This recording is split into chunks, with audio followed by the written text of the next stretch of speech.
Commander Daxon Vire strode across the control deck of the Iron Wraith, each bootstep echoing against the warped alloy beneath him. The floor groaned like it resented the weight of memory. Overhead, exposed circuits sparked dimly, while corroded panels flaked rust like old wounds peeling open. The lights twitched in protest, alive but barely. To an outsider, the vessel looked like a dying relic, but Daxon knew better. This was camouflage, perfected through ruin. Commander, signatures approaching, 12 vessels, confirmed.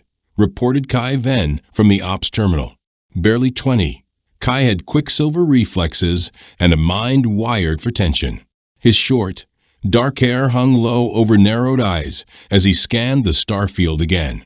He'd been tracking the void for hours without blinking. Daxon shifted his gaze to the central holo display.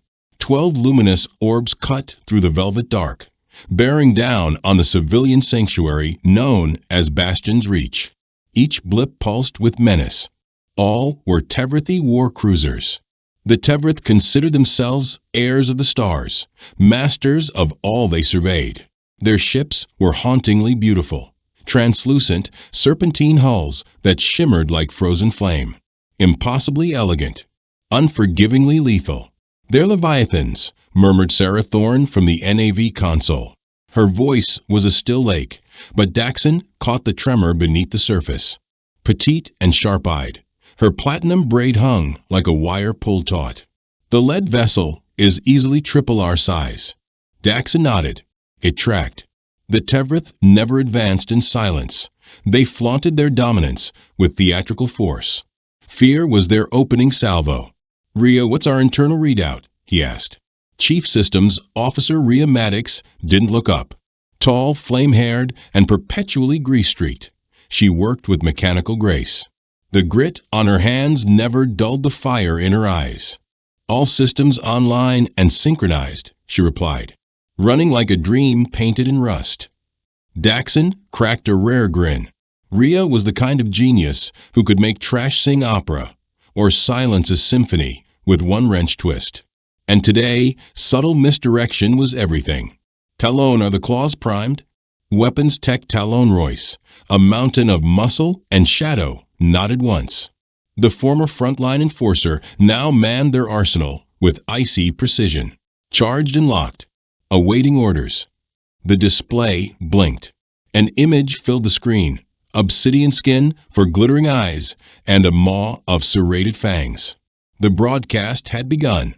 "I am High Marshal Drexer of the Tevrithi Dominion," the alien intoned, his voice a mechanical snarl scraping through steel.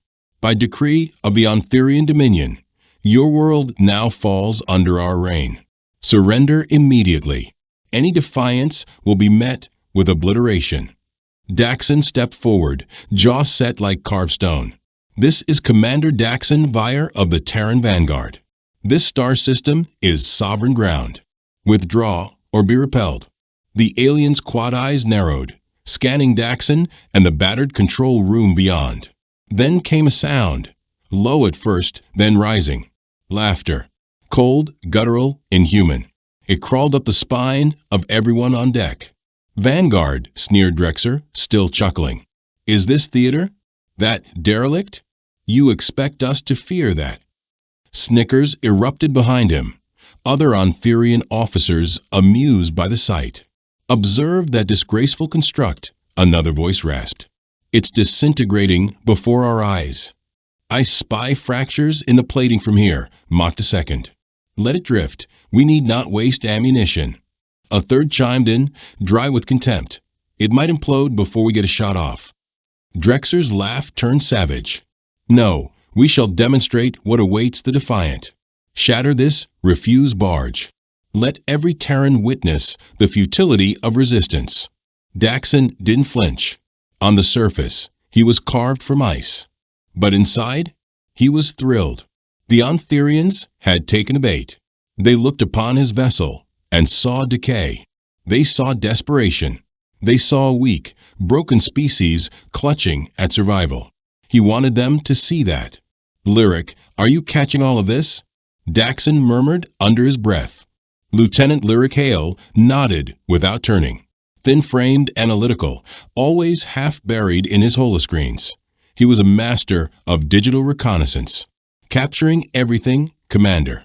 Ship positions, armament signatures, structural vulnerabilities. They're not shielding. They're advancing carelessly. Daxon scanned his team. Sarah monitored their paths, hands gliding over flight controls. Rhea ran quiet diagnostics, triple-checking cloak subsystems. Talon had already primed their hidden cannons.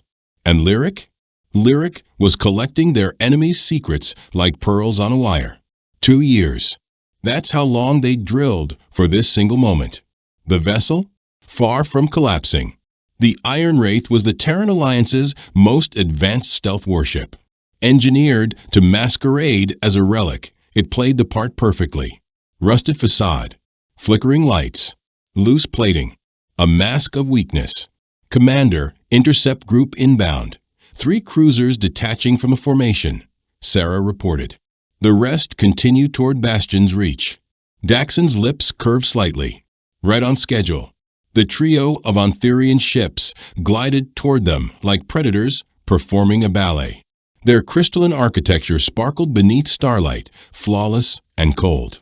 Movement seamless, beautiful and merciless. Each could erase an entire city in one pulse. But Daxon didn't blink. His eyes locked on the screen, and his voice lowered to a whisper meant only for his crew. Showtime. One last check, Daxon said, voice low and focused. Are we locked in? Standing by, Commander, came the united chorus from his crew. Daxon settled into his command seat. The leather was cracked and faded. It seems patched with old repairs, like the rest of the bridge. But it cradled him like an old friend. This chair had weathered countless storms with him, and would face one more today. Rhea, drop our energy output. Make us look like we're bleeding dry. Already draining the core feed, she replied. At her touch, the bridge dimmed further. Screens sputtered and blinked erratically. To anyone watching from afar, the Iron Wraith was dying. Kai, Daxon continued, send out a distress burst. Let's sell the performance. Kai's fingers flew across his console. Within seconds, a transmission spiraled through the void, pleading for assistance, citing catastrophic failure, masked in fear and desperation. The Ontherians devoured it. They're begging. Drexer sneered aboard his flagship. The Terrans want us to rescue them. How quaint. Shall we lend a hand, High Marshal? One officer chuckled darkly. Oh, absolutely, Drexer replied, lips twisting into a jagged grin. Let's show them mercy. Swift, terminal mercy. The 3 intercepting cruisers closed in, their formation fluid, casual. Their officers were at ease, confident, convinced they were about to swat a crippled gnat. They couldn't see what was coiled inside the shadows. Daxon watched their advance, the corner of his mouth curving into a ghost of a smile. Arrogance was always the first thread to unravel, and the Ontherians had tugged it willingly. Above them, the rest of the Dominion's fleet fanned out across the starfield, a glimmering constellation of destruction. 12 vessels arced like petals from a mechanical bloom, each sculpted from translucent alloys that glowed soft blue under distant suns. Their shields shimmered like woven starlight, faint and beautiful. Weapon banks lined their hulls, each cannon capable of vaporizing a fortress. At the heart of this deadly garden drifted Drexer's flagship, Crown of Embers. It dwarfed every other vessel, a gleaming titan nearly tenfold the size of any Terran warcraft. Its crystal towers clawed into the void like the limbs of some mythic abyssal god. Energy radiated from it in waves, spiking every scanner. By comparison, the Iron Wraith looked like space junk. Dark smoke drifted from ruptured panels. Chunks of armor floated behind it like a broken comet. The ship's nameplate, TSV Revenant, was half obscured, scrawled across stained metal like graffiti on a grave. High Marshal, came a voice from one of the flanking ships, Commander Valix. His transmission buzzed with amusement. Do we really need to fire? That thing looks like it's already lost the will to live. You could sneeze on it and it'd disintegrate. snorted Lieutenant Krell as his eyes danced across the tactical display. Each of his 4 pupils scanned different quadrants of the Terran vessel with mechanical precision. Commander Valix, their core output is pathetic, barely enough to run a food dispenser. He chuckled. I've seen children's holokites with stronger power signatures. Aboard the Revenant, deep within the flickering gloom of the bridge, Rhea Maddox allowed herself a quiet smile. Every spoofed signal she'd coded was performing flawlessly. From fake coolant leaks to phantom hull breaches, the deception was airtight. She turned slightly toward Daxon. They're swallowing it whole, Commander, she whispered. Their optics are telling them exactly what we want. Daxon gave a tiny nod, but kept his expression frozen in neutral ice. Through the viewport, the Ontherian interceptors drifted closer, carving sleek trails of light across the void. 3 cruisers had peeled from a fleet and were now headed straight for them. The remainder continued en route to Bastion's Reach, where over 50,000 Terran settlers held their breath beneath fragile atmospheres. Kai, intercept their closed-channel chatter, Daxon said. Kai's fingers flew. Ontherians still believed their encryption was unbreakable, but Terran decryption tech had advanced in secret and fast. They're laughing, sir, Kai reported, voice low. One just joked about using us for gunnery drills. Another suggested salvaging the Revenant as an artifact, proof primitive creatures once reached orbit. Sarah glanced at her console. Commander, main assault fleet reaches Bastion's orbital grid in 4 hours. Interceptors will enter strike distance in 20. Daxon scanned the faces around him. Every crew member played their role to perfection.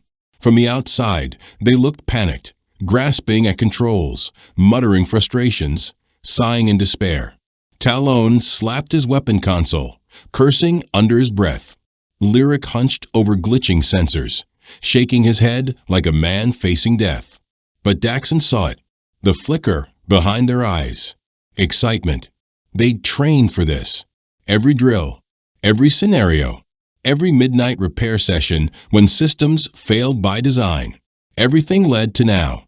How long until we can punch full burn? Daxon asked, voice barely above the hum of the dying lights. Half a minute, Rhea answered. Every system's prepped, just waiting on the signal. One switch, and this haunted wreck becomes the apex predator of this sector. Daxon didn't reply. He didn't need to. He just watched as the hunters came closer, unaware they were marching straight into a ghost's jaws. The Ontherian cruisers loomed larger now. Through the viewport, Daxon could make out the intricate etchings carved into their hulls. Ornate, perfect, merciless. Each ship a masterpiece of destruction. Cannons sculpted into the curves like predator claws. Their engines bled trails of azure flame across the void. Commander Vire, came Drexer's voice again, hissing through the comms. Satisfy my curiosity. Why send this embarrassment to confront us? Is your species truly this careless with its own survival? Daxon rose from his seat deliberately, slow and weary, as if each step cost him strength. Hi, Marshal, he said, his voice grave. This is our finest ship. Terran engineering pales beside yours. We know we cannot defeat you, but we had to stand, for our people's sake. That drew howls of laughter across the Ontherian fleet. The finest. Drexer spat. This floating scrapyard is your crown jewel? I almost pity you. A subordinate voice joined in. Why not leave them drifting, sir? Mercy might be more insulting. No, Drexer growled. This will become legend. A symbol. When we tear this relic apart, every Terran world will see resistance as suicide. We crush not just their ship, but their hope. On the Revenant's bridge, Lyric Hale was parsing tactical feeds. What he saw nearly broke his composure. Commander, he said evenly, they're not charging weapons. Minimal shield output. They've completely underestimated us. It's laughable. Daxon's eyes gleamed. Internally, he felt the chill of satisfaction settle into place. The Ontherians were walking into the exact scenario Terran tacticians had engineered. Their arrogance wasn't just expected, It was needed. "Sarah," he said quietly, "alter our vector. Make it seem like a retreat, but guide us right into the strike window." Sarah's hands moved fluidly, redirecting the Revenant into a sloppy, uncoordinated arc, one that appeared to be a desperate retreat. To the Ontherians, it would look pitiful. Too slow. Too panicked. "They're running," laughed Commander Valix. "Look at that pathetic drift. My dead uncle could maneuver better, and he's still buried on Orlon Prime." The three Ontherian ships fanned into a classic kill pattern, forming a wide net to flank and trap. They weren't rushing it. They wanted to enjoy the dismantling, like predators playing with wounded prey. Kai broke in, headset crackling. Interceptions coming in. They're debating how best to end us. One wants to use auxiliary cannons, just to drag it out. Another suggested ramming us straight through the hull, for fun. Daxon clenched his jaw, but kept his tone composed. "Let them argue." "In moments," Daxon whispered, "they'll stop laughing." The Ontherian cruisers were now so close. Their surface details shimmered clearly. Serrated gun ports lined their radiant hulls like predator teeth. Dozens of them per ship. Any one could flatten a city. Combined, they could glass a world. Daxon wasn't blinking. His eyes met Rhea's. He gave a single nod. She responded in kind, her fingers resting lightly atop a crimson switch labeled Core Surge. "Talon," Daxon said. "Final check." Talon Royce's fingers slid across his panel with silent precision. The weapon system he'd been struggling with was actually state-of-the-art, Terran ingenuity at its peak. "Locked and ready, Commander," he said. "Say the word." The lead Ontherian vessel now drifted within kilometers, its crystalline body gleaming like a frozen dagger in sunlight. Its captain likely picturing his name etched into victory monuments. Daxon leaned back into the command seat. The time for pretending was done. "Crew," he said, loud and clear, "let's remind our guests what Terrans are made of. Stations to combat readiness. This will be memorable." The enemy ship crept into strike range. Commander Valix lounged in his throne of living crystal, barely watching the Revenant flounder. His crew exchanged jokes. A few even captured images of the Terran vessel, to share later as proof of how laughable this final stand had been. "This is embarrassing," Valix muttered, smirking. "Like vaporizing a nursery." "Shall I engage the primary emitter?" asked his gunner. Valix waved him off lazily. "Use the pulse flickers. Smallest setting. Let's drag this out. They should feel how hopeless they are." On board the Revenant, Daxon monitored their slow drift toward the trap center. His pulse pounded, but his expression never wavered. Everything was unfolding precisely as designed. The Ontherians hadn't even bothered to activate full shielding. Their arrogance ran that deep. "Commander," Sarah said quietly, "we are perfectly aligned." Daxon looked to Rhea. Her hand hovered over the activation switch, eyes alive with fire. "Now," he commanded. Rhea flipped the switch.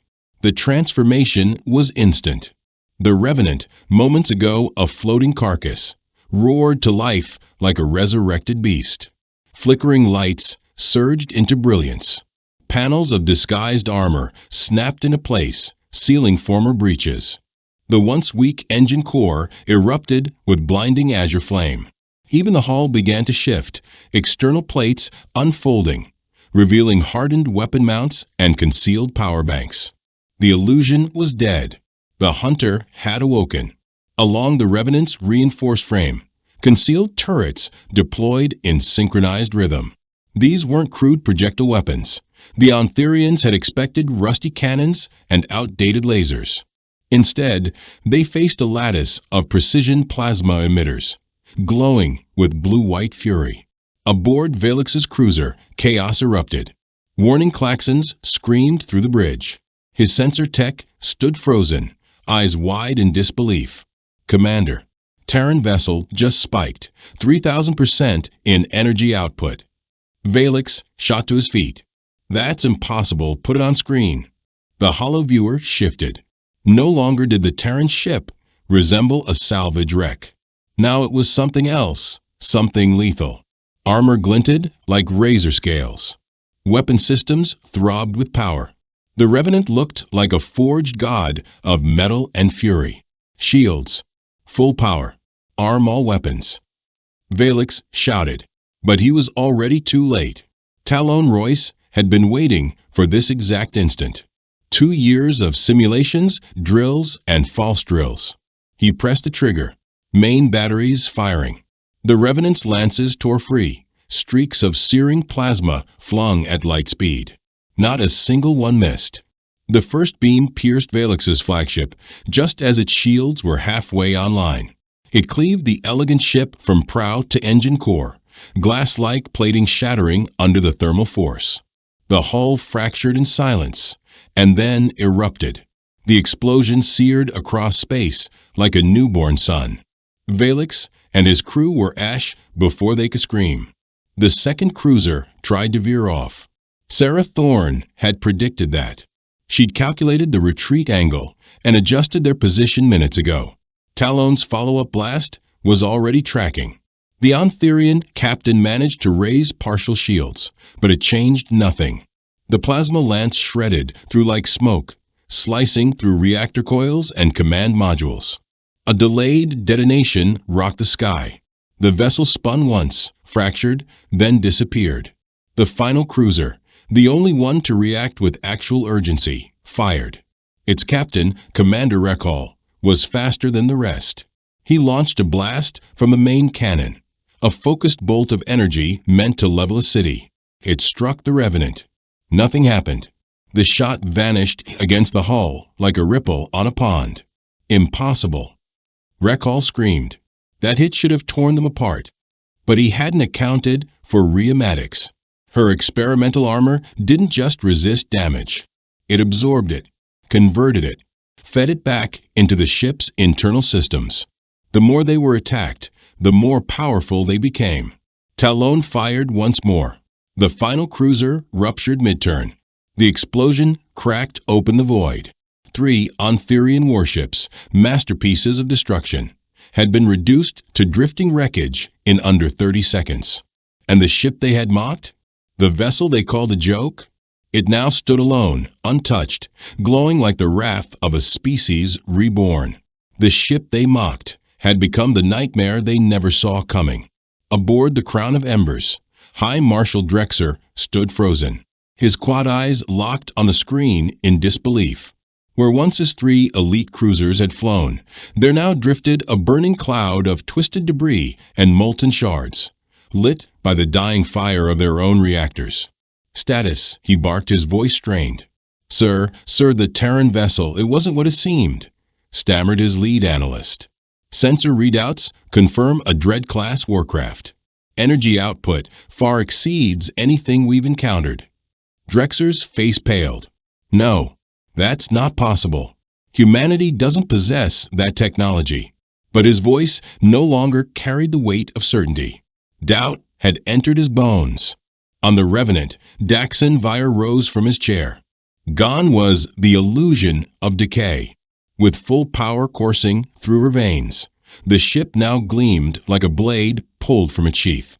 The walls hummed with energy. Displays flickered with pinpoint clarity. This was no relic. "Open channel to the Dominion fleet," he said. "Line open," Kai confirmed. Daxon faced the holocom. His voice was steady, calm. But his gaze? It could cut titanium. "High Marshal Drexer," he said coldly, "you once referred to my ship as Refuse."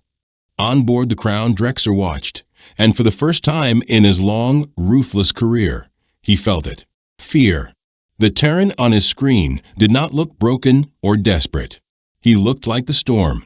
"You spoke of making an example," Daxon continued. "I couldn't agree more. Lyric," he said without turning. "Broadcast this to every outpost, colony, and vessel in our sector. Let them all see." "Already streaming across all frequencies, Commander," Lyric replied. Sarah checked her display. "Commander, the rest of the Ontherian fleet is adjusting heading. 9 warships. Approaching fast." Daxon's lips curved, but the smile was not warm. It was the smile of a hunter who had drawn his prey into striking distance. "Excellent," he said. "Let them come." Talon report. Talon reviewed his weapons grid. Everything glowed green. Every system hot. Ready for full engagement. "We can burn them all." Daxon returned to his chair, settling in like a king to his throne. Around him, the crew moved with practiced precision. This was no longer a drill. This was the reckoning. The Ontherians had committed a fatal error. They thought humans were primitive, weak, unworthy. They saw the Revenant and laughed. Now they would burn. "All stations," Daxon announced across the internal comms. "Prepare for major engagement. Today we make it known, Earth's legacy will not be dismissed. Today we carve our name into the stars." The remaining Ontherian fleet closed in, shields ablaze, weapons armed, vengeance in their wake. The hardest part was done. The trap had been sprung. And now came the fire. Now came the real show. The remaining 9 Ontherian warships glided across the stars in precise synchrony. Their crystalline armor gleamed with sharpened menace. Around each vessel shimmered layers of protective light, barriers powered by energy reactors tuned to maximum output. This time, they were done underestimating. Every cannon was locked, every shield fully charged, every crew braced for war. High Marshal Drexer stood rigid on the bridge of the Crown of Embers. His 4 eyes narrowed, locked onto the Terran vessel that had just erased 3 of his elite destroyers. His flagship dwarfed the others, a behemoth of spires and weaponry, designed to eradicate cities from orbit. "Combat Array Sigma 7, he barked. "Encircle the Terran ship. No escape. Fire on my command, all of you." The fleet bloomed outward like a deadly star, each ship taking a spoke of the wheel, forming a perfect cage around the Revenant. A simple strategy, overwhelm from every angle. One ship couldn't survive a full ring assault. But Daxon Vire wasn't caught off guard. He watched their elegant trap unfold and smiled. "Sarah," he said softly, "bring us into their center." She blinked. "Commander? That'll put us in the eye of their firepower." "Exactly," he said. "Take us in. Trust me." The Revenant accelerated, gliding straight into the jaws of the formation. To the Ontherian fleet, it looked like panic, like a desperate human trying to flee in the wrong direction. "Pathetic," snorted Commander Novex from one of the cruisers. "They're running straight into our kill zone." Drexer's confidence surged again. "All ships, prepare to unleash. When I give the word, burn them to atoms. Nothing survives that much fire." Aboard the Revenant, Rhea Maddox made her final system adjustments.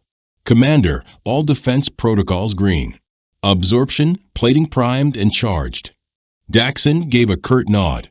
Those plates, Earth's closely guarded miracle tech, converted enemy fire into power. The more damage they took, the stronger the ship became. A gamble, a weapon, a secret. "Lyric," Daxon said, "you tracking their firing solutions?" Lyric's screens glowed as he parsed targeting data from all 9 ships. "Yes, Commander. I've infiltrated their aim logs. When you signal, I can redirect their firing solutions, make them cross-fire into each other." Another surprise the Ontherians didn't see coming. Years of silent warfare had sharpened Terran coding into something lethal. Their enemies thought they were aiming at a single ship, but they were really aiming at each other. Human codebreakers had spent decades reverse engineering Ontherian tech. Years of shadow warfare, of silent prep. Now it was paying off. The Ontherians thought their fire control systems were secure. They were wrong. Lyric controlled them like he was playing an instrument. "Talon," Daxon asked, eyes gleaming. "You ready?" Talon Royce's hands hovered above his console, every weapon locked. The Revenant carried enough firepower to shame ships 10 times its size. "Just say the word, Commander." Above and around them, the enemy fleet encircled their position like vultures over prey. The Revenant sat perfectly in their crosshairs, vulnerable, or so it seemed. Now Drexer barked. All units, fire. 9 warships launched everything they had. Searing lances of energy cut across the void like divine wrath. The stars disappeared behind a storm of light. So much energy, it could have pulverized a moon. But Daxon's crew didn't flinch. Lyric moved like a maestro, rerouting their targeting arrays mid-burst. Half the blasts twisted off course and slammed into Ontherian hulls. The result was chaos. One warship took fire from 3 of its allies. Its shields collapsed in seconds, its reactor overloading into a fireball. 2 more were struck directly. Their protective bubbles popped like soap, and then came the detonation, steel, crystal, and bone vanishing into vacuum.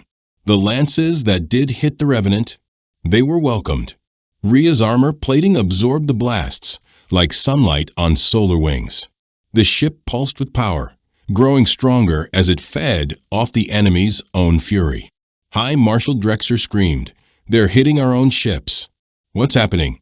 His tactical chief was pale. Something is interfering with our guidance networks. They're hijacking the system."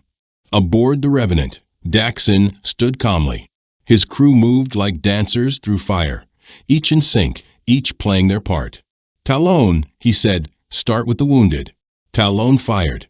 The plasma lances struck the fractured enemy ships first. Their once beautiful hulls shattered like frozen glass, detonating in brilliant silence. No distress signals. No escape. "Sarah," Daxon called. "Bring us about. Point us at the flagship." The maneuver was impossible for any normal warship. But the Revenant wasn't normal.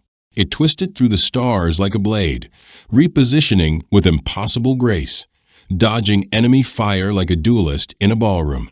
The remaining 6 Ontherian vessels tried to regroup, but Daxon wasn't letting up. "Lyric, blind them. Hit their comms." Lyric unleashed a digital plague, viruses crafted in underground labs, designed to rot through Ontherian fleetnet. Suddenly, they were deaf to each other. Commanders shouted into dead channels. No one responded. They were isolated. Leaders stranded in their own silence. "Status?" Daxon asked. Kai nodded. "Transmitting live. Every outpost, every Terran fleet, every colony, they're watching." Daxon's lips curled into a grin. This wasn't just a battle. It was history unfolding live. This wasn't just war. It was a proclamation, burned into the stars. Humanity would no longer kneel. Anyone who dared cross Earth's path would meet the same fate as the broken fleet now drifting across the black. Talon fired again. Another Ontherian cruiser ruptured into flames, its crystal spine curling like a dying animal. The flash of its demise lit the faces of the Revenant's crew. Victory was in reach. But Daxonvire knew the hardest blow hadn't yet been struck. The crown of embers still remained. The flagship. The monster. High Marshal Drexer wasn't finished. "Sarah?" Daxon asked. She didn't turn away from her display. "Their command ship is arming its primary cannon. Energy levels are peaking." He stared at the beast on his screen. It was a stunning creation, elegant, symmetrical, and soulless. A killer wrapped in glass and light. Its beauty wouldn't save it. "Stations," Daxon called. "Prepare for the final phase. Let's show them the price of laughing at us." The crown of embers floated through the battlefield like a ghost emperor, silent, alone, encircled by the ashes of its once invincible fleet. 8 Ontherian vessels were gone. 3 limp escorts lingered behind, afraid to advance. Their courage had melted away with their allies. On its bridge, Drexer stood frozen. His eyes, 4 of them, surveyed the wreckage. This fleet had crushed empires, reduced civilizations to rubble. And now it was stardust. All because of one Terran ship. "All systems are failing across the network," muttered his comms officer. A young soldier, trembling, spoke up. "Should we retreat, sir?" Drexer's fists clenched so hard his gloves tore. He was the butcher of Karsith, the breaker of Nera Prime. He could not, would not be remembered as the commander who fled from a single human warship. No, he growled. Power up the Annihilator. The planet crackers, sir? If I can't outfight them, Drexer hissed, I'll take them with me. Back aboard the Revenant, Daxon watched the death machine wake. Its core flared, pulling energy from every conduit. Its hull pulsed with violence. If that thing fired, it wouldn't just destroy a ship, it would crack a world open. Rhea, he said, his voice low. She nodded, her readings flooding with impossible numbers. If they hit us, even with full shields, we're gone. He had counted on this. Cornered predators struck hardest. Sarah. Time. Just under 2 minutes, Commander. He looked at every face on his bridge. They had danced through fire. But this was the coin toss of fate. Talon, Daxon asked, do we have juice for the ether lance? The crew went quiet. The lance, humanity's deepest shadow project. Never tested in battle. Never fired under pressure. Talon's fingers ran the diagnostics. We'll need more power to push it past threshold. Daxon smiled. The Ontherians were about to give them exactly that. Rhea, he said, prepare to drain every jewel of their fury. Every surge they throw, catch it, bend it, feed it to the lance. She smirked. Let them scream. We'll drink their wrath. Let's welcome their wrath, Rhea said, her fingers dancing across glowing panels. The Revenant's hull shimmered. Absorption nodes lit up like stars igniting. The ship pulsed with gathering might, the armor flexing as it prepared to drink from the enemy's fire. Ready, Commander, she said. The more they burn, the brighter we blaze. On the bridge of the Crown of Embers, Drexer stood before a weapon designed to fracture worlds. The Annihilator cannon had annihilated cities, continents, entire civilizations. Now, it would be pointed at a single vessel that had humiliated him. Unleash it, he commanded. The cannon ignited with a scream of unnatural light.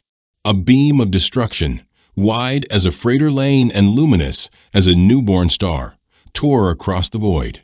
It was a weapon that could silence moons. And now it was aimed at the Revenant. The shot struck.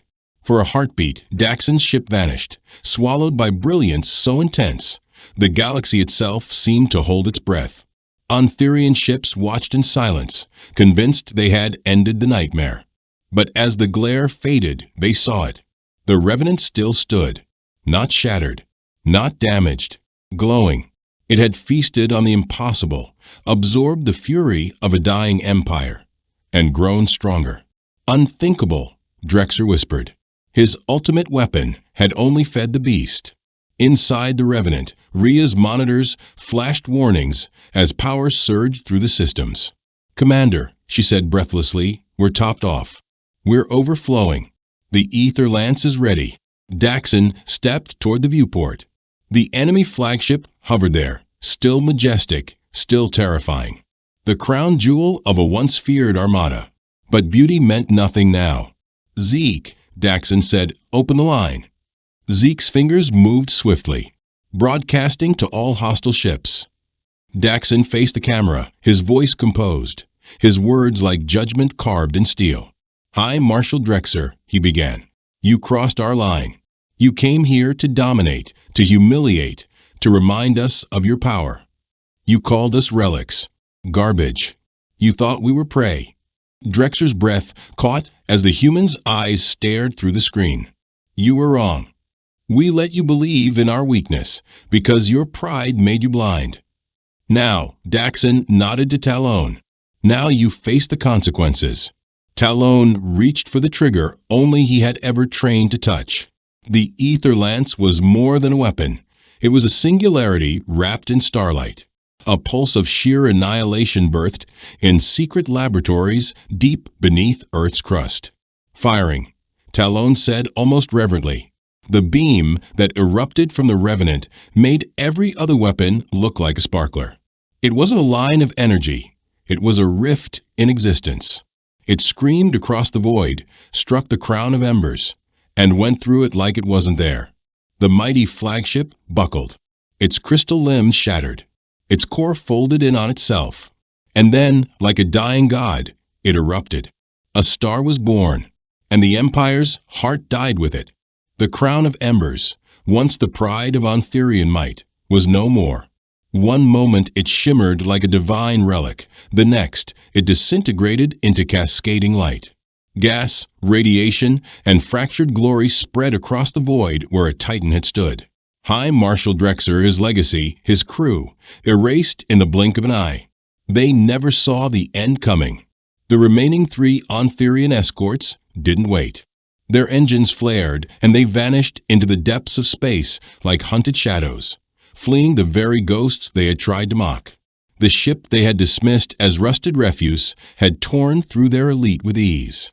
They had mistaken Revenant for junk. Now they knew it was a wolf in Steel's clothing. Commander Daxon Vire watched them disappear, expression unreadable. No celebration, just a slow breath. The mission was complete. His people were safe. "They're gone," Zeke reported from the comms panel. "No sign of pursuit. And New Bastion is clear. Send word to the colony," Daxon said. "Tell them the storm's passed." "Already did, Commander," Zeke replied with a grin. "They're asking if we need backup." Daxon let out a low laugh. "Tell them we've got it handled." Chris tapped a few keys, eyebrows raised. "I'm getting transmission requests from Anthurian vessels across the region. They're asking for safe exit from human territory." "Let them go," Daxon said. "But make it clear, any Anthurian ship that sets foot in our systems again will vanish like the last ones." "Acknowledged," Chris said, his voice hard with pride. Rhea turned to her console. "Course heading, sir?" Daxon took his seat again. The bridge hummed with calm purpose now, as if the ship itself was settling its pulse after a fight. Around him, his crew sat with quiet intensity, battle-hardened and resolute. They had done what no one thought possible. One ship, one crew, an entire armada dismantled in less than an hour. "Set a heading for Sol," Daxon said. "I think Earth will want the full story." The Revenant pivoted slowly, its hull still glowing with the aftermath of stolen power. Behind it floated the drifting bones of an empire. Ahead, the stars welcomed something new. Daxon stared into the infinite black, thoughtful. This wasn't just a victory. It was a proclamation.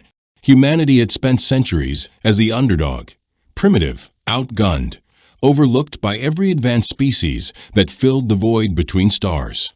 They'd been dismissed, mocked, colonized, but no longer. This battle would echo like thunder through every system and council hall. The age of human meekness was over. From now on, enemies would think twice before underestimating Earth. From now on, those who judged by appearances would do so with fear. The galaxy had seen a broken ship, but it had faced humanity's most cunning minds, most courageous hearts, and most devastating creation.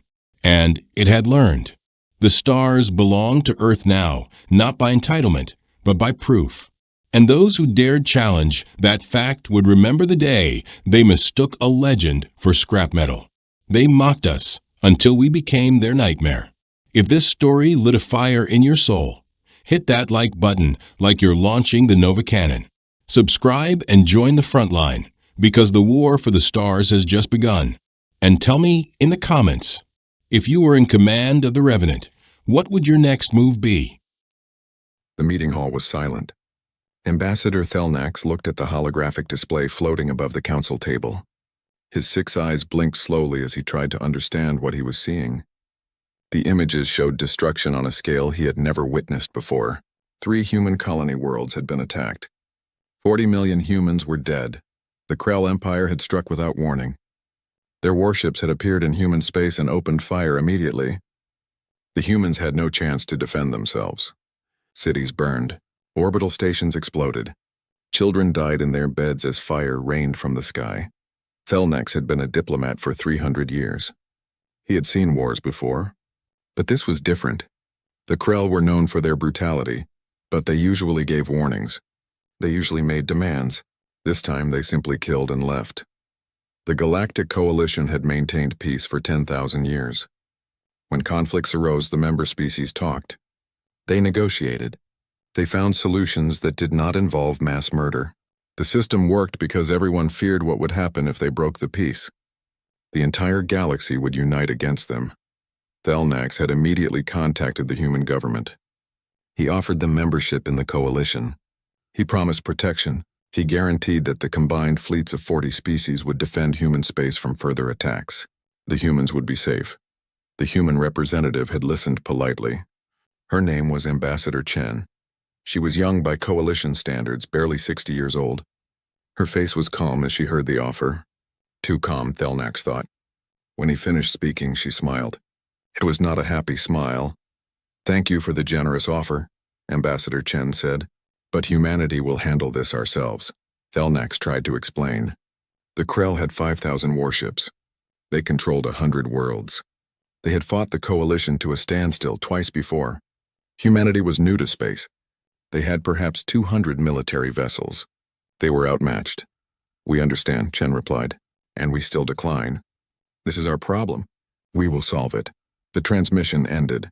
Thelnax reported the conversation to the Coalition Council. Most representatives were relieved. If the humans wanted to fight their own battles, that was their choice. The Coalition would not risk ships defending a species that refused membership. Some species even suggested that the humans would likely negotiate with the Krell. They would pay tribute or surrender territory. It was the logical choice. 2 weeks later, everything changed. The Coalition monitoring stations detected a massive energy signature leaving human space. It was enormous. Thelnax requested visual data. What he saw made his blood run cold. The ship was 15 kilometers long. It was shaped like a blade with armor plating that seemed to absorb light. Weapons covered every surface. Thelnax counted 200 main gun batteries. The energy readings showed power plants that could supply an entire planet. The vessel radiated such heat that it distorted space around it. The Coalition database had nothing like it. No species had ever built a warship this large.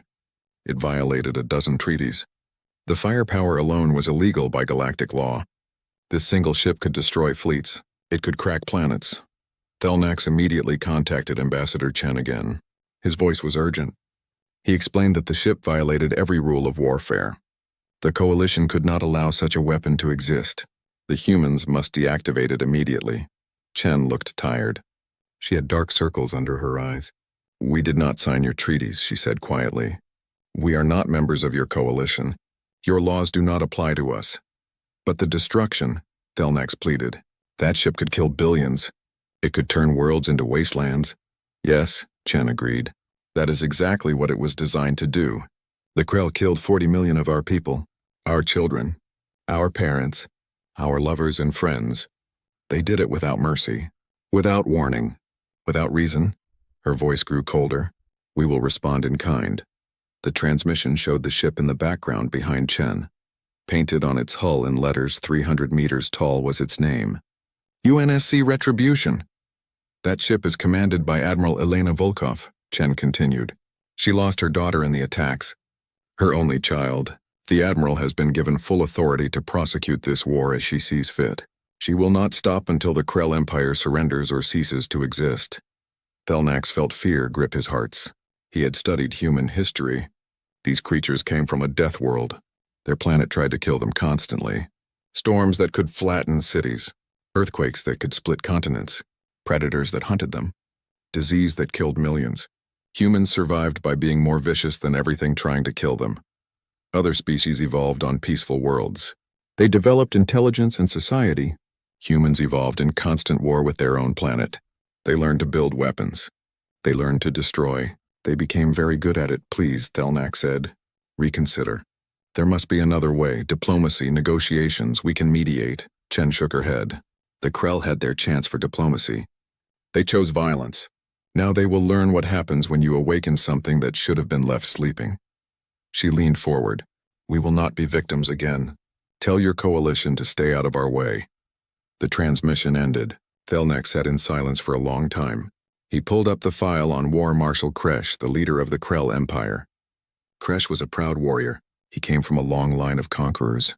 The Krell believed that strength was everything. They respected only power. Thelnax sent a message to Kresh. He warned him about the human warship. He begged the Krell to negotiate before it was too late.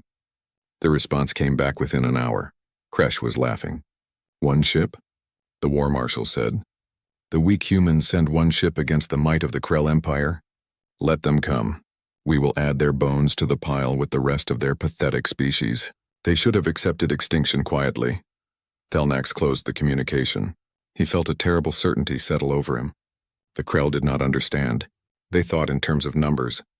They had more ships, so they would win. They had never faced an enemy that did not care about numbers. An enemy that would sacrifice everything for revenge. The UNSC Retribution left human space and jumped to faster-than-light travel.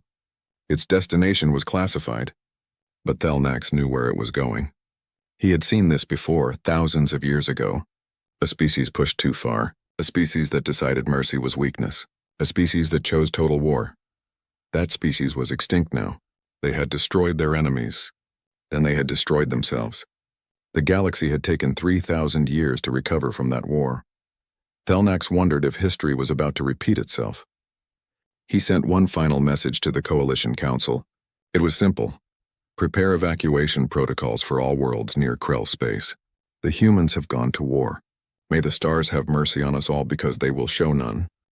The Krell military outpost on Krellthar was buzzing with activity. 2 billion Krell lived on this world. Half were soldiers. The other half supported them with food, weapons, and supplies. The planet was a fortress.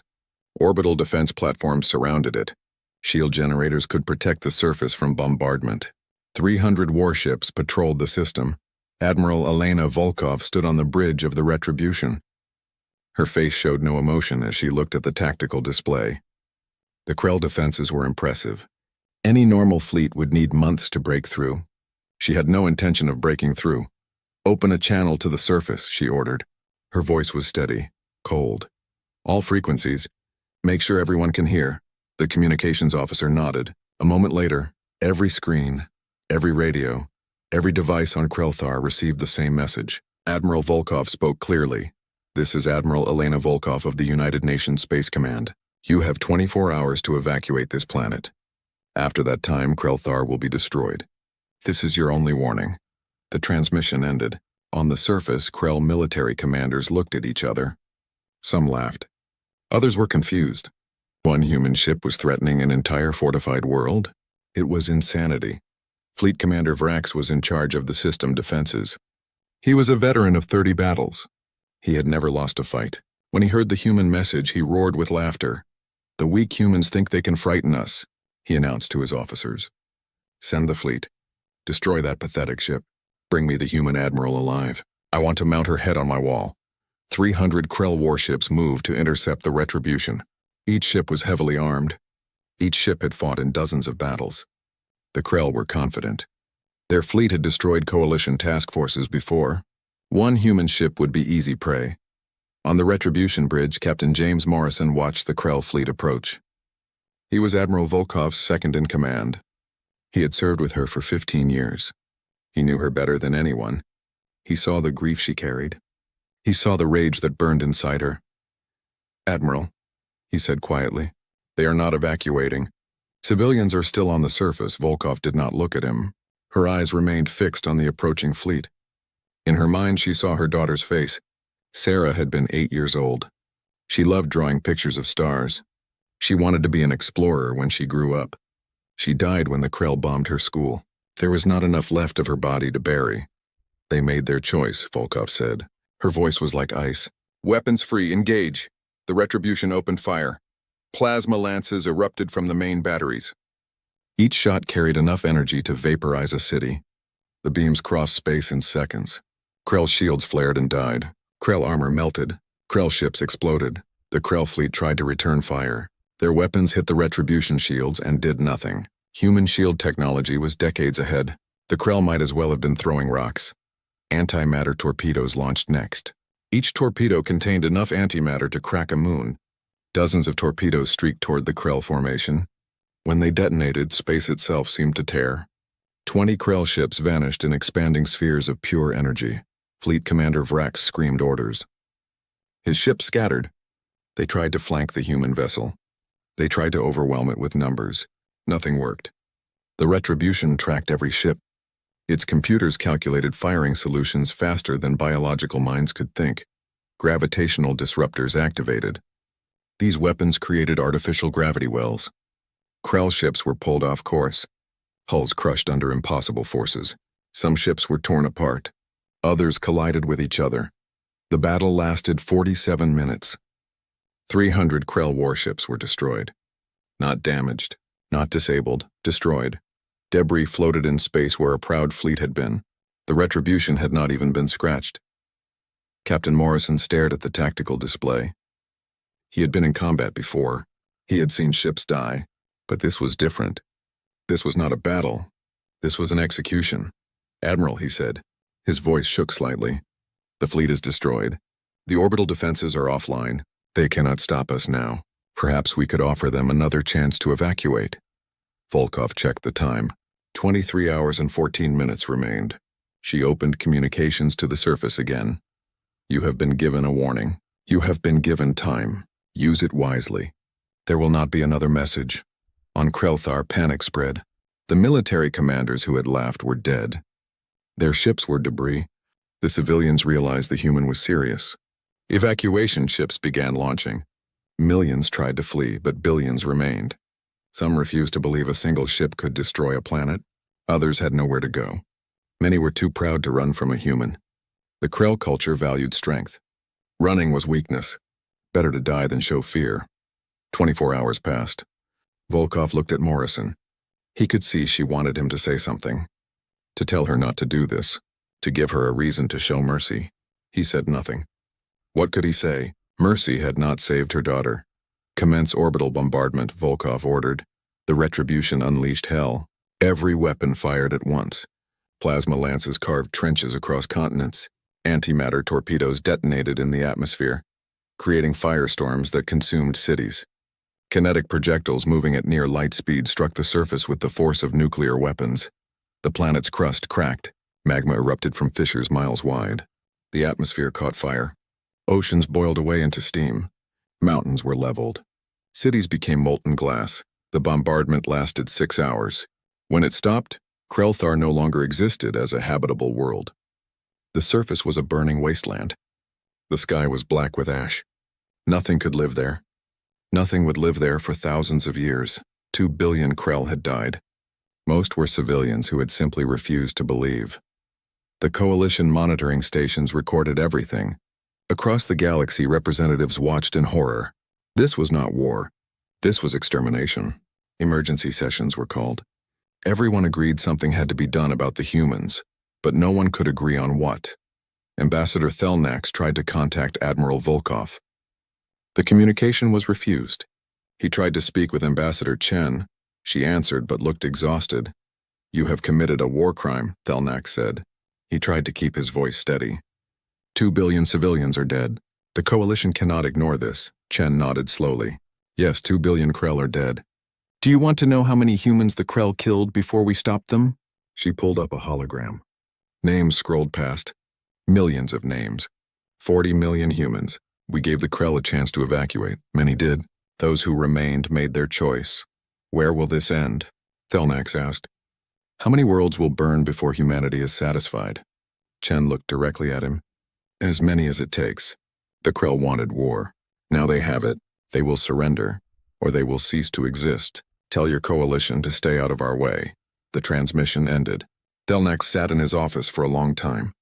He thought about all the species that had gone to war over the centuries. Most had followed rules.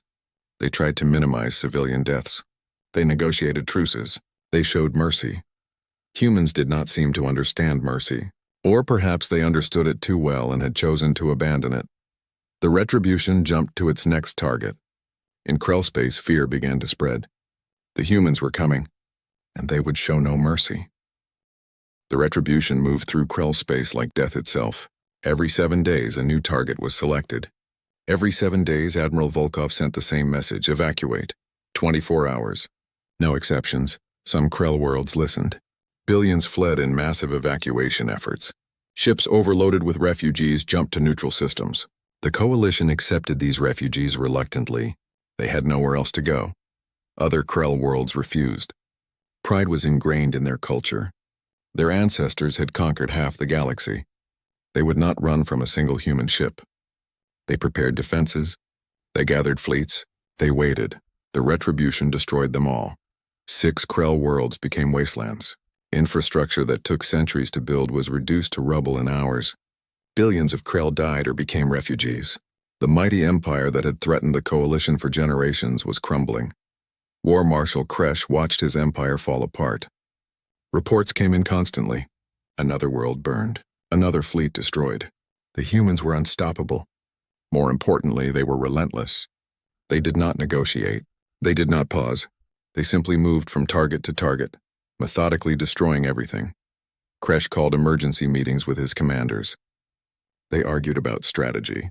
Some wanted to mass all remaining forces and overwhelm the human ship. Others suggested surrendering before more worlds died. Kresh rejected both options. Surrender was unthinkable. Death was preferable to shame. The Galactic Coalition could not ignore the situation any longer. Dozens of species demanded intervention. The human destruction violated every law of warfare. Even if the Krell started the conflict, the human response was excessive, barbaric, evil. A coalition fleet was assembled. 20 species contributed ships, 500 vessels in total, not to attack the humans but to force a ceasefire. They would position themselves between the retribution and the next Krell target. Surely the humans would not fire on coalition ships. Ambassador Thelnax commanded the fleet. He did not want this responsibility, but someone had to try to stop the madness. The fleet jumped to the Krell system of Vortan. 3 billion Krell lived there. The retribution was already in orbit, preparing to bombard. Thelnax opened a channel to Admiral Volkov. Her face appeared on the screen. She looked thinner than before. There were dark circles under her eyes, but her expression was still cold, still determined. Admiral Volkov, Thelnax began. The Coalition has decided that this war must end. We are positioning our fleet between you and Vortan. You cannot bombard this world without going through us first. Volkov was silent for a moment. Then she spoke quietly. Too quietly. Ambassador, I warned the Coalition to stay out of this. I told you what would happen if you interfered. Surely you would not fire on Coalition vessels, Thelnax said. We are not your enemy. We are trying to prevent more deaths. You are preventing justice, Volkov replied. The Krell killed my people. They will pay the price. Anyone who defends them shares their guilt. Captain Morrison stood beside Volkov on the bridge. He leaned close and whispered urgently. The Coalition was not their enemy. They were trying to help. Attacking them would make humanity enemies with the entire galaxy. Volkov ignored him. She gave an order to her weapons officer.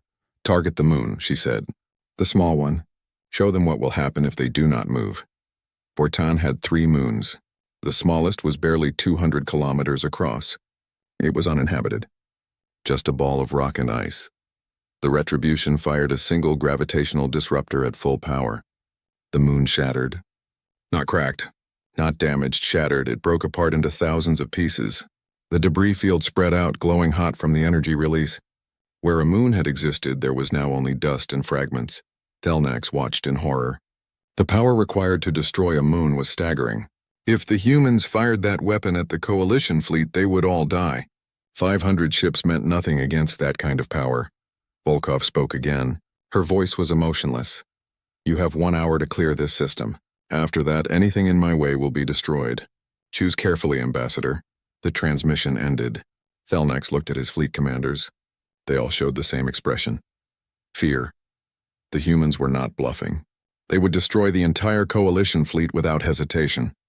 Thelnax gave the order to withdraw. The Coalition fleet jumped away. They had failed. 3 billion Krell on Vortan would die, and the Coalition could do nothing to stop it.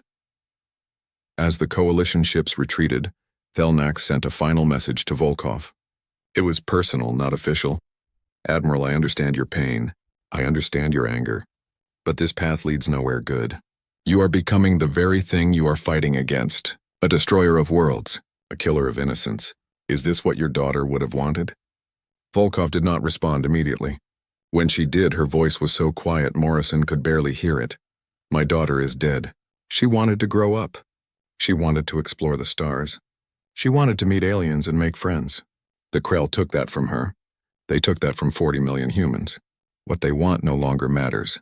What I want no longer matters. Only justice matters. The transmission ended. Vortan burned 6 hours later.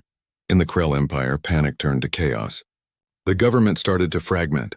Some provinces declared independence and tried to negotiate with humanity separately.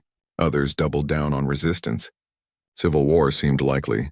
War Marshal Kresh saw his power slipping away. The empire his ancestors built was collapsing, all because of one human ship, one grieving mother who refused to stop. He made a decision. If he was going to fall, he would take the humans with him.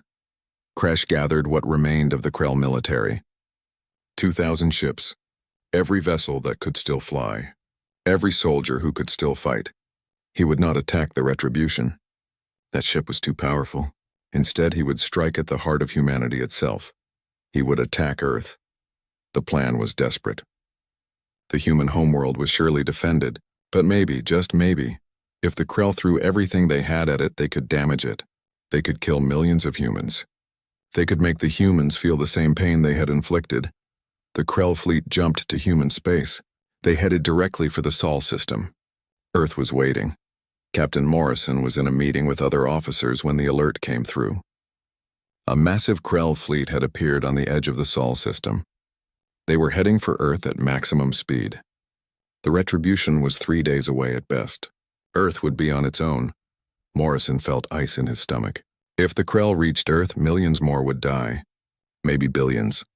The orbital defenses were strong, but 2,000 warships were a lot. He looked at Admiral Volkov, expecting to see panic. Instead, she looked almost sad. The Krell are fools, she said quietly. They think Earth is undefended because the Retribution is here. They are about to learn why we only sent one ship. Morrison did not understand at first. Then the reports started coming in. The Krell fleet never reached Earth. They encountered humanity's defense grid in the outer solar system. Thousands of automated weapons platforms, minefields that stretched across millions of kilometers, defense stations that made the Retribution look small, and 12 more battleships. Smaller than the Retribution, but each one still more powerful than anything the Krell possessed. The Battle of Sol lasted 30 minutes. 2,000 Krell ships were destroyed before they got within 1 billion kilometers of Earth. Not one human vessel was lost. War Marshal Kresh died when his flagship exploded. His last transmission was a curse against humanity and everything they represented. Across the galaxy, everyone who had been watching realized the same thing. The Retribution was not humanity's only weapon. It was just the weapon they chose to send. If they wanted to, humans could field a fleet that would crush the entire coalition. The question became, what would stop them? After the Battle of Sol, the Krell Empire fell silent. No more transmissions, no more threats, no more defiance. The loss of their entire attack fleet and War Marshal Kresh had broken something fundamental in their society. The Retribution arrived at Krell Prime 3 days later. The planet hung in space like a jewel. It was beautiful. Blue oceans, green continents, white clouds. 50 billion Krell called it home. It was the oldest world in their empire. Every Krell traced their ancestry back to this planet. Admiral Volkov stood on the bridge and looked at it. Captain Morrison stood beside her. He had been with her through every battle. He had watched her destroy 6 worlds. He had said nothing because what could he say? The Krell had started this war with mass murder. But now, looking at Krell Prime, he could not stay silent. Admiral, he said quietly, 50 billion civilians. Most of them had nothing to do with the attacks on our colonies. They are families, children, people just trying to live their lives. Volkov did not look at him. Her eyes remained fixed on the planet below. Our colonists were families too, she said. They were children. They were trying to live their lives. The Krell showed them no mercy. I know, Morrison replied, but if we destroy Krell Prime, we become exactly what they are. Murderers, monsters. Is that what we want humanity to be remembered as? For the first time in weeks, Volkov turned to look at him. Her face was gaunt. She had lost weight. The grief and rage that drove her were consuming her from the inside. I stopped caring what people think of me the day my daughter died, she said. But you are right about one thing. The Krell need to understand what will happen if they ever attack humanity again. A demonstration is required. She turned to the communications officer. Open a channel to the surface. All frequencies. I want everyone to hear this. Across Krell Prime, every screen, every radio, every device received the message. Admiral Volkov's face appeared. The Krell who saw her would never forget what they witnessed. Her expression was not angry, not hateful. It was simply tired. Empty. "This is Admiral Elena Volkov of the United Nations Space Command. I am here to offer the Krell Empire terms of surrender. These terms are non-negotiable. You will accept them, or Krell Prime will burn like your other worlds." She paused. On the surface, billions of Krell held their breath. First, the Krell Empire will surrender unconditionally. All military forces will stand down immediately. Second, the Krell will pay reparations to humanity. The amount will be determined by human courts. Third, the Krell Empire will be disarmed. All weapons of mass destruction will be destroyed. Your fleet will be reduced to system defense vessels only. Another pause, longer this time. You have 6 hours to transmit your acceptance. If I do not receive confirmation by then, Krell Prime will be reduced to ash. You have seen what I can do. You know I am not bluffing. Choose wisely. The transmission ended. On Krell Prime, chaos erupted. The provisional government that had formed after Kresh's death held an emergency meeting. Some members wanted to refuse. Death with honor was better than surrender. But they were outvoted. The majority understood that this was not about honor anymore. This was about survival. If they refused, 50 billion Krell would die. The species might go extinct. Pride was not worth that price, but there was a problem. The government had only partial control. Military commanders loyal to Kresh's ideology still held power in some regions. They sent a message saying they would never surrender. They called for resistance. They prepared to fight. 3 hours into the deadline, the provisional government realized they could not stop the extremists in time. If those commanders did not stand down, Volkov would destroy the planet, all of it. Everyone would die because a few fools could not accept defeat. The solution was brutal.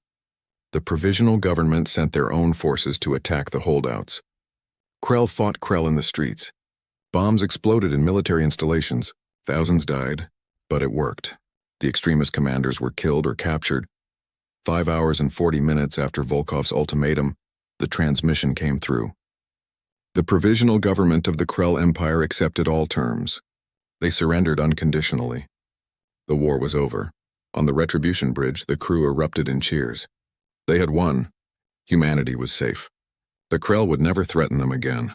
Captain Morrison felt relief wash over him. It was finally over. But Admiral Volkov did not celebrate. She simply nodded and gave an order. Maintain orbit. Full alert status. The Retribution will remain here for 3 months. If the Krell break any term of the surrender, we finish what we started. 3 months passed. The Retribution stayed in orbit above Krell Prime. Its weapons were always charged. Its shields were always active. The Krell looked up at it every day and remembered what would happen if they broke their word. During those 3 months, the Krell dismantled their empire. Weapons were destroyed. Shipyards were shut down. Military academies closed. The proud warrior culture that had defined them for thousands of years was being torn apart. They did it because the alternative was extinction. The Galactic Coalition watched everything happen. They had been unable to stop the human rampage. Now they saw the results. The Krell Empire was broken. 6 worlds were lifeless wastelands. Billions were dead or displaced. Humanity had achieved what the Coalition could not do in 10,000 years. But the Coalition was not grateful. They were terrified. Emergency sessions were called. 12 races formally proposed that humanity be designated as a hostile species. Sanctions were suggested. Trade embargoes. Diplomatic isolation. Even military action was discussed, though no one wanted to actually fight the humans. Ambassador Thelnax attended these meetings. He listened to his colleagues condemn humanity as monsters, war criminals, a threat to galactic peace. He understood their fear. He shared it. But he also understood something else. He requested permission to speak. The council granted it. The humans committed terrible acts, Thelnax said. They destroyed worlds. They killed billions. They showed no mercy. But let us not forget how this started. The Krell attacked human colonies without provocation. They massacred 40 million civilians. They laughed about it. Some council members tried to interrupt. Thelnax raised his hand for silence. The Coalition did nothing. We offered protection, but we did not punish the Krell. We did not even condemn them. The humans had to defend themselves. Yes, their response was excessive. Yes, they went too far. But can we honestly say we would have done better if 50 of our worlds had been attacked? The chamber fell silent. Thelnax continued. Humanity has shown us what happens when you attack a species from a death world. A species that evolved by fighting for survival every single day. A species that learned long ago that mercy to enemies is death for your children. We can condemn them. We can isolate them. But I suggest we do something else instead. What would you suggest? Another ambassador asked. Leave them alone, Thelnax said simply. Never attack humanity. Never threaten them. Never give them reason to build more ships like the Retribution, because if we do, they will not stop until we are all extinct. The vote was close, but Thelnax won. The coalition would impose economic sanctions on humanity. They would condemn the attacks publicly, but they would not take military action. They would not risk provoking the humans further. When the Retribution finally left Krell Prime and returned to human space, Admiral Volkov was called to Earth. She expected to be celebrated as a hero. Instead, she faced a tribunal. Human leaders were divided. Some saw her as necessary. She had protected humanity when no one else would. Others saw her as a war criminal who had tarnished humanity's reputation forever. The tribunal lasted 6 months. In the end, Volkov was found not guilty of war crimes under human law. The Krell had been warned. Those who stayed made their choice. But she was forced into retirement. The Retribution would have a new commander. On the day of her retirement, Captain Morrison visited her apartment. She was packing her belongings. She looked older now. The fire that had driven her was gone. Only ashes remained. Was it worth it? Morrison asked. Volkov thought about it for a long time before answering. My daughter is still dead. Nothing I did brought her back. But no one will ever attack humanity like that again. Children on our colonies will grow up safe because the galaxy knows what happens if they threaten us. She looked at Morrison. I became a monster so they could sleep peacefully. Yes, it was worth it. Morrison left without another word. He did not know if he agreed with her. He did not know if what they had done was right. But he knew one thing for certain. The galaxy would never forget. And they would never forgive. Humanity was safe. But they were also alone. 5 years passed. The galaxy settled into an uneasy peace. The Krell Empire remained broken. They had rebuilt some infrastructure, but they would never again be the power they once were. Their warrior culture was gone. A generation of Krell children grew up learning that violence leads to extinction. Humanity remained isolated. The economic sanctions were still in place. Most species refused to trade with humans. Diplomatic relations were minimal. When human ships entered coalition space, they were tracked constantly. Everyone wanted to know where the dangerous species was at all times. The Retribution and its 12 sister ships remained in service. They patrolled human space constantly. Their weapons were always ready. The galaxy had learned what happened when you attacked humanity. The humans wanted to make sure no one forgot. Admiral Volkov lived quietly in retirement. She had a small apartment overlooking a lake. She spent her days reading and walking. She rarely spoke to anyone.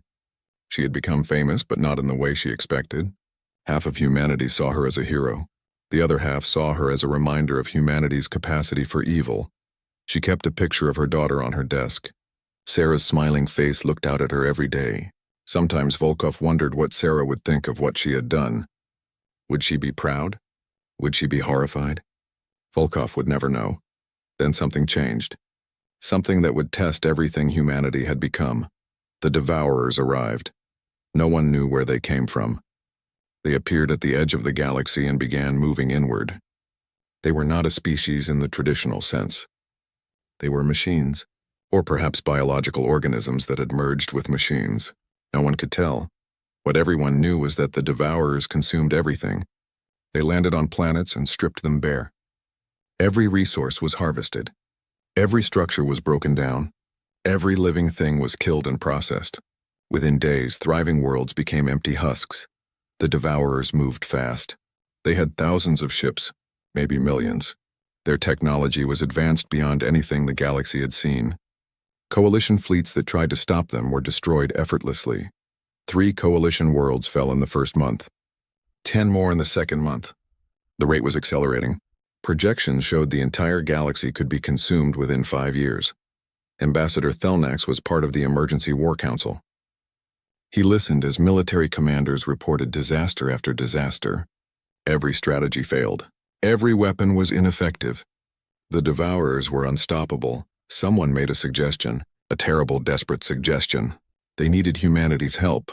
The room erupted in argument. Some species refused to even consider it. Humanity was dangerous, unpredictable, violent. Others pointed out that humanity was also powerful. If anyone could fight the Devourers, it was them. Thelnax was chosen to make the request.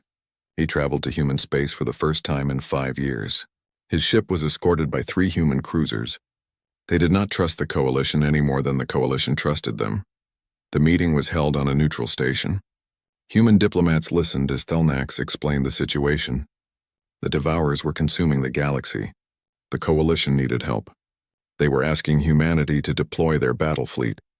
The lead human negotiator was Ambassador Chen. She had aged in 5 years. Her hair was gray now.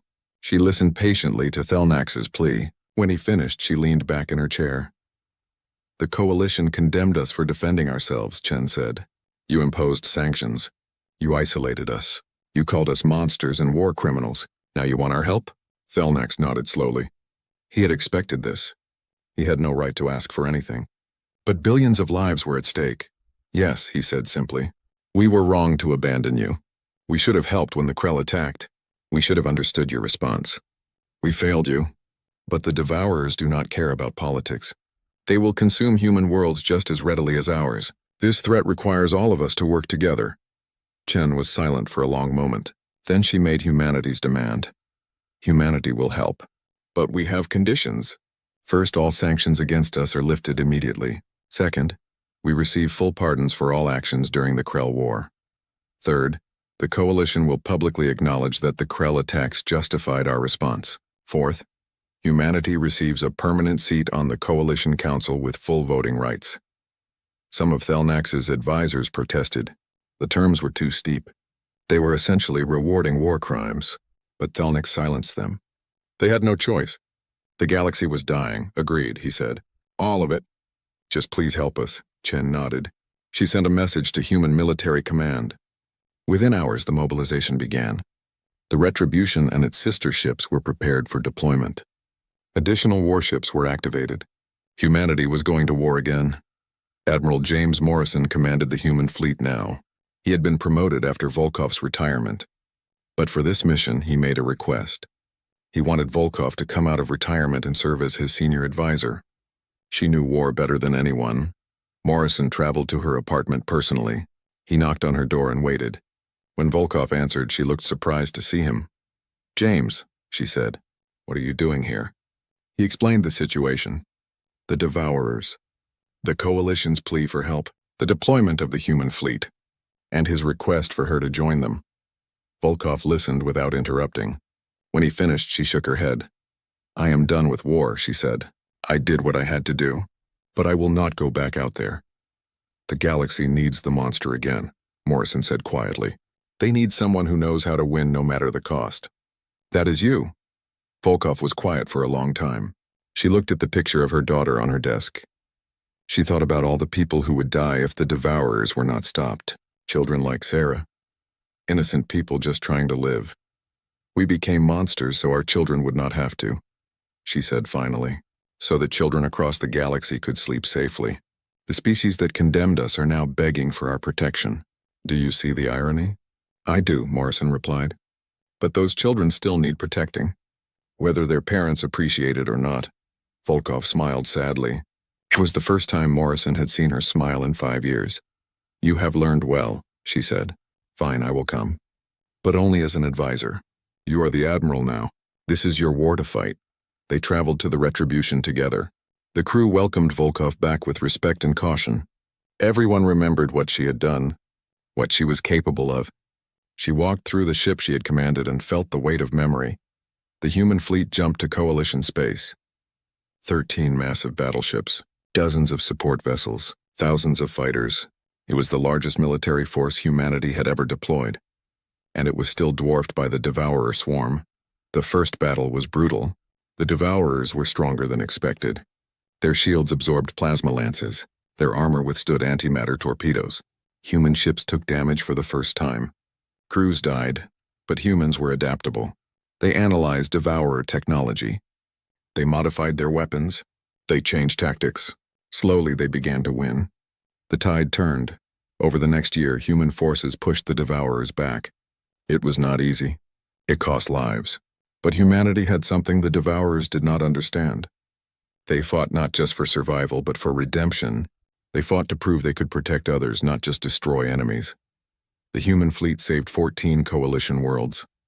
They evacuated billions of civilians ahead of devourer attacks. They held defensive lines while other species fled. They did everything the coalition had once accused them of being incapable of doing. They showed mercy. They showed restraint. They showed honor. Ambassador Thelnax watched from coalition command. He saw human ships sacrifice themselves to protect civilian transports. He saw human soldiers die defending alien colonies. He finally understood what Admiral Volkov had tried to tell him 5 years ago. Humanity had not become monsters because they enjoyed violence. They became monsters because they had to, because no one else would, because someone had to be willing to do terrible things so that innocence could survive. After a year of fighting, the devourers were pushed back to the edge of the galaxy. They had been stopped. The galaxy was saved. The coalition held a ceremony to honor the human forces. Every species sent representatives. Medals were awarded. Speeches were made. The galaxy expressed gratitude. But when the ceremony ended, the sanctions were not fully lifted. Some species still refused to trade with humans. The council seat was granted, but with limited voting rights. The promises made in desperation were being walked back, now that the danger had passed. Admiral Morrison stood with Volkov on the bridge of the Retribution as they prepared to return home. He was angry. The coalition had used them and then betrayed them again. "They will never accept us," he said bitterly. "We saved their lives and they still see us as monsters." Volkov looked out at the stars. After a moment, she spoke. "They fear us because they know what we are capable of. That fear keeps them honest. It keeps them from attacking each other. It keeps the peace. We are the monster in the dark that makes everyone behave. Is that not worth something?" "At what cost?" Morrison asked. "We will always be alone, always feared, never trusted."